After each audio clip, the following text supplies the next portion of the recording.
Big topic of conversation for you all this year. How would you assess the way that you closed this one in the fourth quarter? I don't think it was the end of the game. I think throughout, they were the tougher team. They kind of put their heads down, shoulders in our chest, and got to the basket way too easy. And so, ending it was close. Kind of we battled back twice, but we got deficits in the second and third quarter that we got back, made comebacks against. But like I said, 66 points in the paint, individual defense. We didn't stand up tough enough, and like I said, just putting your head down and getting to the basket too easy. What was Adebayo doing today that made it difficult? He was really aggressive offensively. Yeah, he made some threes and did what the others did. Him, Larson, Hawkes, kind of take your pick, put their head down, went through our chest and put the ball in the basket.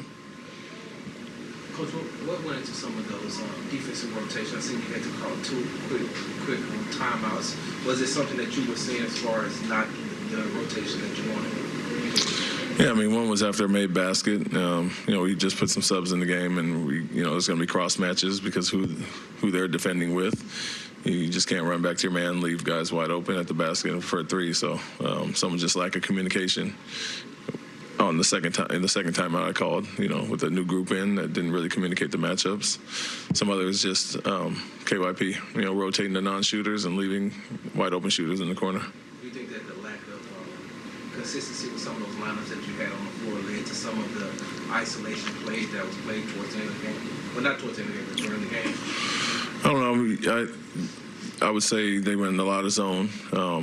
And we did a really good job in the second quarter, actually, kind of carving it up and getting to our spots and got a lot of open things. A little bit more in the fourth quarter, not as sharp there, but we also got a lot of wide open looks that we'd missed, 3-point shots. And so Tari got 2 for 7, Reed 4 for 11, Kevin 2 for 8 with some really good looks against the zone.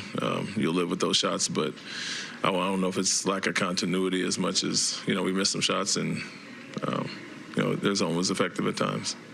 Coach, is it more frustrating when you guys aren't hitting down those open looks, or there was a couple times it felt like either Şengün missed Reed, who was wide open, or somebody else was just missing that open look? What's more frustrating, not being able to have those attempts, attempted, or just not seeing the ball go through the arc? Yeah, definitely missing them. We had, when you find the ball in the middle of the zone and collapse it, there's kickouts that were open pretty much throughout the game that we missed quite a bit. You're going to live with the shots. Nobody's trying to miss wide open looks, and that's the best look you're going to get, so you live with those. When you play Miami, you know you're going to see zone.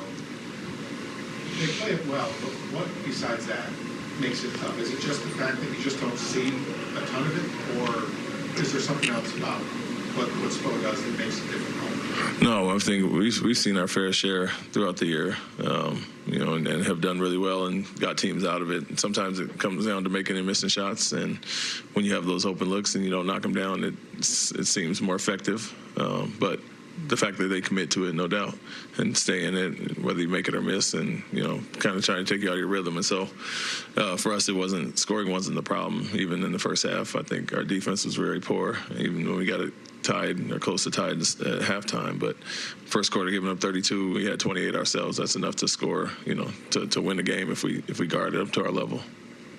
With their ability to get inside, was that more a function of the penetration allowed, or the penetration? They're a team that spreads out and attacks and wants to make you rotate and kick out for threes, and emphasis was, inching out on shooters, guarding one-on-one, but like I said, they put their shoulder down repeatedly and got to the paint much too easy. And so that against them, they're going to play the least amount of pick and rolls, least amount of DHOs in the league, and a lot of isolation and paint touches. That's what they try to do. And so if you don't do a good enough job guarding, you get into rotations and the kickouts come, or you don't help and they get to the rim, and that was the case all night. We turned to Jeff for some minutes tonight. What were you looking for? What were you seeing? Obviously, we got some guys out, and and didn't want to go double big as much. I think we didn't love it in the first half, and so went to a smaller lineup with Jeff at the 5 with our guys, and he can defend some, switch some. I think switching has been good for us, and then space out with shooting. Coach, how do you guys move forward and have your guys learn from a game where you shot 67% from the free throw line, had 11 turnovers to their 13 assists in a 10-point game? Really, those freebies and errors was the difference in the margin of scoring. So how do you tell the guys to